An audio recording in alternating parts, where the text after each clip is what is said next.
I feel so sad for what happened.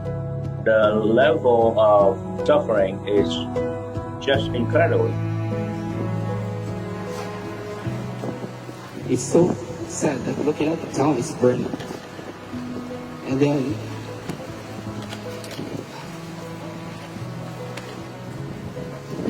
I can even get contact with my family.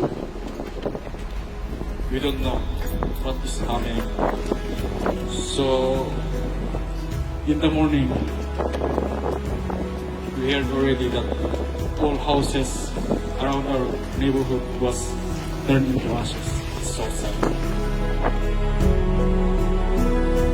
The stories were it's heartbreaking. And I just felt like I needed to be here.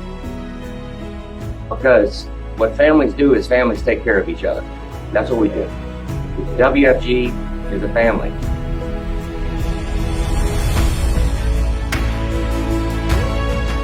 We want you to know that we're here for you, and we do care. And the WFG family and the broader Trans-America Agon family are here to do what families do. Families take care of each other. Families show up. We're here today on the outskirts of Lahaina, where the wildfire devastated the town about a week and a half ago. And even though a lot of people have lost their belongings, lost their relatives, we still hold together strong as a community, as a family, as a company. We're very, very grateful for our leadership, Mr. Swan Wen and Mr. Todd Buchanan, WFG President, to be here.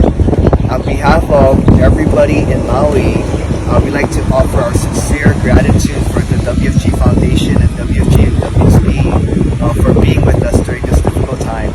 But we know we're going to rise from the ashes, and we're going to build a